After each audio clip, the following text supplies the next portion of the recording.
जय हिंद साथियों, आप सभी का आपके अपने YouTube चैनल नॉलेज टाइम पर स्वागत है। और अगर आप हमारे चैनल पर पहली बार आए हैं तो प्लीज़ वीडियो को लाइक और चैनल को ज़रूर सब्सक्राइब करिएगा। और आज हम किरण की RPSF और RPF की जो बुक है उसके जो सब इंस्पेक्टर के जो पूर्व में 2018-19 में जो प्रश्न आए थे उनका हम सॉल्यूशन करेंगे किरण इंस्टीट्यूट की। तो आइए शुरू करते हैं आज हम चौथे सेट के साथ, जो कि 5 जनवरी 2018 का पहला सेट है जिसका हम शुरुआत करते हैं। तो मैं आपको डेट भी बता दूं, ये 5/1/2019 को प्रथम पालिका है। तो आइए शुरू करते हैं। पहला प्रश्न से हम लेते हैं। तो पहला प्रश्न है, उद्योग आधार ज्ञापन योजना का मुख्य उद्देश्य है। तो इसका जो मुख्य उद्देश्य है यह है व्यवसाय करने में आसानी को बढ़ावा देना है। अगला प्रश्न, Trans Siberian Railway Saint Petersburg को जोड़ता है। तो यह व्लादिवोस्तोक को जोड़ता है। और अगला प्रश्न है, महमूद बेगड़ा किस क्षेत्रीय साम्राज्य का प्रसिद्ध सुल्तान था। तो यह गुजरात का प्रसिद्ध सुल्तान था। और अगला प्रश्न है, वस्तु एवं सेवा कर टैक्स GST के संबंध में निम्नलिखित में कौन सा कथन सही नहीं है। तो इसका जो सही कथन नहीं है वो है विशेष महत्व के घोषित सामान की अवधारणा को समाप्त कर दी गई है। बाकी ये और ये इसके सही आंसर है। और अगर देखा जाए अगला प्रश्न, तो वो है गतिज श्यानता की इकाई क्या है। तो गतिज श्यानता की इकाई जो है वो है पॉइज है। क्या है? पॉइज है। और अगला प्रश्न है, निम्नलिखित में से किस महाद्वीप को अंध महाद्वीप या डार्क कॉन्टिनेंट्स के नाम से जाना जाता है। तो ये अफ्रीका महाद्वीप को जाना जाता है। किसे? अफ्रीका महाद्वीप को।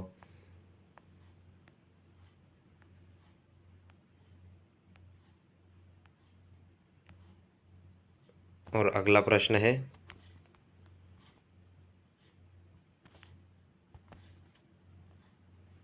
पहाड़ियों की निचली सतह और घाटियों की रेती में मिट्टी के रूप में जमा होने वाले खनिज के लिए किस शब्द का इस्तेमाल किया जाता है। तो यह प्लेसर डिपॉजिट का इस्तेमाल किया जाता है। और अगला प्रश्न है, ग्रीनलैंड निम्नलिखित में से किस महाद्वीप के अंतर्गत आता है। तो ग्रीनलैंड उत्तरी अमेरिका महाद्वीप में आता है। किसमें? उत्तरी अमेरिका महाद्वीप में आता है।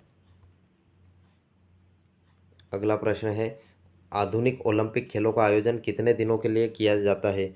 तो इसका जो आयोजन है ये 16 दिनों के लिए किया जाता है। अगला प्रश्न है, भारत के किस नदी बेसिन में आमतौर पर बीहड़ पाए जाते हैं। तो जो बीहड़ है यह चंबल में पाया जाता है। कहाँ पर? चंबल में पाए जाते हैं, चंबल नदी बेसिन में। और अगला प्रश्न है, निम्नलिखित में से कौन सी जगह दुनिया में सब हाँ हाँ अगला प्रश्न है, निम्नलिखित में से कौन सी जगह दुनिया में सबसे अधिक वार्षिक वर्षा प्राप्त करती है। तो यह मासिन राम है। कहाँ है? मासिन राम, और यह मेघालय में। और अगला प्रश्न है, केंद्र राज्य के संबंधों को निर्धारित करने के लिए बना गए पहले 3 सदस्यीय आयोग के अध्यक्ष कौन थे। तो यह PV राजमन्नार थे। कौन थे? PV राजमन्नार। और अगला प्रश्न है, रिले शब्द किस से संबंधित है। तो रिले शब्द ये जो है यह रनिंग से संबंधित है, यानी एथलेटिक्स से।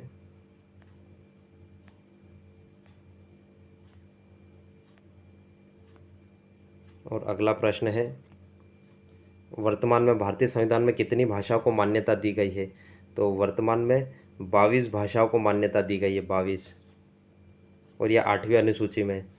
अगला प्रश्न है, निम्नलिखित में से कौन सा राज्य हर वर्ष हार्नबिल उत्सव मनाता है।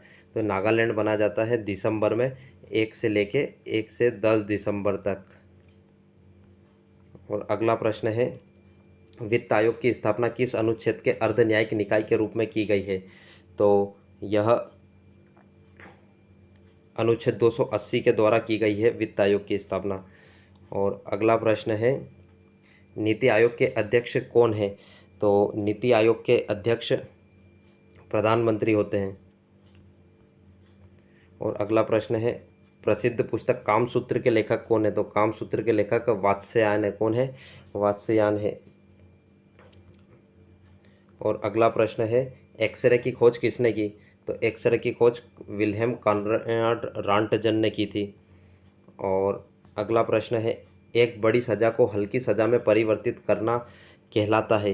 तो यह लघुकरण कहलाता है। क्या कहलाता है? लघुकरण।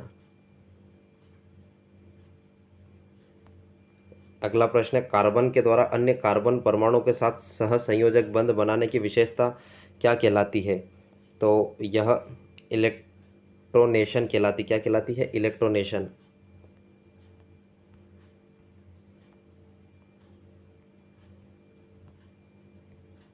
और अगला प्रश्न है, पहली अंतर्राज्यीय परिषद का गठन कब किया गया था? तो इसका जो गठन है यह 1990 में किया गया था, 1990 में। और अगला प्रश्न है, लेपाक्षी मंदिर निम्नलिखित में से किस राज्य में स्थित है? तो लेपाक्षी मंदिर आंध्र प्रदेश में। कहाँ पर है? आंध्र प्रदेश में।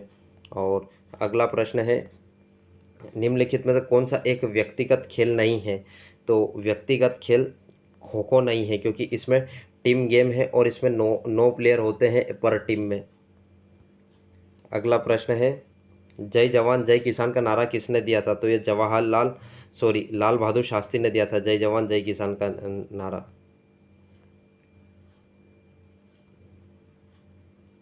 अगला प्रश्न है, किस वित्तीय वर्ष में भारत ने आईएमएफ के साथ विस्तारित निधि सुविधा समझौते पर हस्ताक्षर किए हैं? तो यह 1981-82 में किए गए हैं।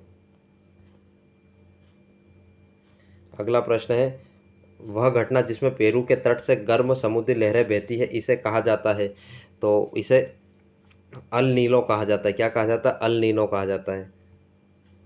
अगला प्रश्न है, प्रसिद्ध खिलाड़ी खबाशा जाधव किस खेल से संबंधित है? तो खबाशा जाधव कुश्ती से संबंधित है। और अगला प्रश्न है, पृथ्वी के घूर्णन के कारण उत्पन्न आभासी बल को किस नाम से जाना जाता है? तो इसे कोरिओलिस बल के नाम से जाना जाता है। और अगला प्रश्न है, एंटीबायोटिक युक्त क्लोरीन जो सूक्ष्म युक्त मिट्टी द्वारा उत्पादित होता है और जो टाइफाइड बुखार के उपचार के लिए प्रभावी है, उसका नाम क्या है? तो उसका जो नाम है, अभी ऑप्शन के अकॉर्डिंग हम देखते हैं। तो ऑप्शन के अकॉर्डिंग उसका जो नाम है वो 30 का क्लोरोम्फेनिकोल है। क्या है? क्लोरोम्फेनिकोल है। और अगला प्रश्न है, टेबल टेनिस से संबंधित अंतर्राष्ट्रीय शासी निकाय है। तो यह ITTF है। क्या है? ITTF। और अगला प्रश्न है, भूमध्य सागर का प्रकाश स्तंभ है। तो यह स्ट्रोम्बोली है। क्या है? स्ट्रोम्बोली है।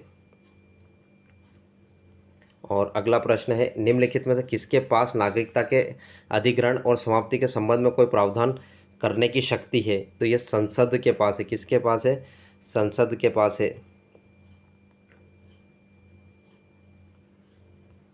और अगला प्रश्न है, प्रशासनिक सुधार आयोग की शुरुआत में द्वारा अध्यक्षता की गई थी। तो ये मोरारजी देसाई के द्वारा इसकी अध्यक्षता की गई थी। और अगला प्रश्न है, जीवों की वह घटना क्या है जिसमें मादा जनकोष गर्भाधान के बिना नया जीव बनाने के लिए विकसित होता है? तो यह पार्थिनोजेनेसिस कहलाता है। क्या है? पार्थिनोजेनेसिस। और अगला प्रश्न है, सीधी रेखा के सापेक्ष वस्तुओं की गति को कहा जाता है? तो इसे सीधी रेखी गति कहा जाता है। और अगला प्रश्न है, राष्ट्रीय विकास परिषद का अध्यक्ष कौन होता है? तो इसका जो अध्यक्ष है वो प्रधानमंत्री होता है। कौन होता है? प्रधानमंत्री। और अगला प्रश्न है, हड़प्पा सभ्यता के शहरों को रखा गया था, किस पैटर्न में रखा गया था? तो हड़प्पा सभ्यता के शहर आयताकार थे। क्या थे? आयताकार। और अगला प्रश्न,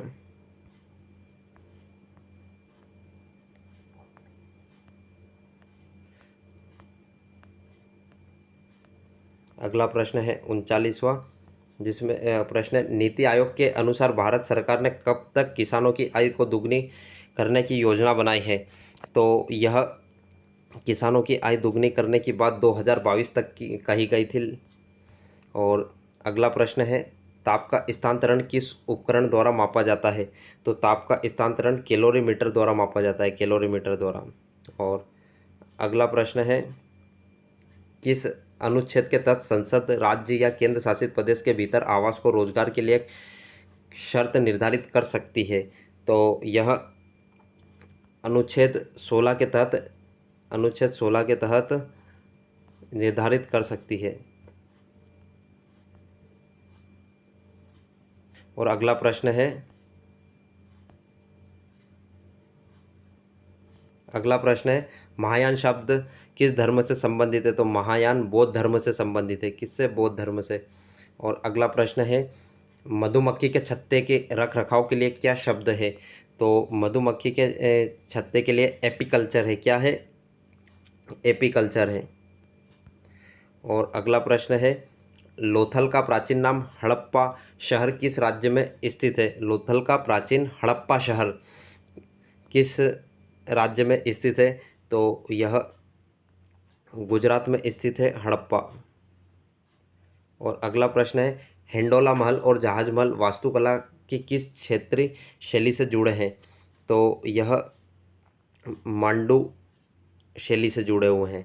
अगला प्रश्न है, पेरीप्लानेटा अमेरिकाना का सामान्य नाम क्या है? तो इसका जो सामान्य नाम है यह अमेरिकन कॉकरोच है। क्या है? अमेरिकन कॉकरोच है। और अगला प्रश्न है, राष्ट्रपति का अध्यादेश जारी किया जा सकता है? तो ये समान सीमाओं वाले समान सीमाओं वाले प्रावधानों पर संसदीय अधिनियम के रूप में पारित किया जा सकता है। और अगला प्रश्न है, भारत में चिश्ती संप्रदाय की स्थापना किसने की? तो भारत में चिश्ती संप्रदाय की स्थापना मोइनुद्दीन चिश्ती ने की थी, मोइनुद्दीन चिश्ती। और अगला प्रश्न है, निम्नलिखित में से कौन भारत का एक प्रमुख चाय उत्पादक क्षेत्र नहीं है? तो वह कौन सा नहीं है? तो वो है कश्मीर वैली। यहाँ पर चाय नहीं होती। असम, दार्जिलिंग और नीलगिरी हिल्स, यहाँ पे सबदूर चाय होती है। और अगला प्रश्न है, खेलों में डेक्थलॉन में कितनी प्रतिस्पर्धा होती है? तो डेक्थलॉन में 10 प्रतियोगिता होती है। कितनी? 10। और अगर आप हमारे चैनल पर पहली बार आए तो प्लीज़ वीडियो को लाइक और चैनल को ज़रूर सब्सक्राइब करेगा। तब तक मिलते हैं अगले वीडियो में। तब तक के लिए जय हिंद, जय भारत।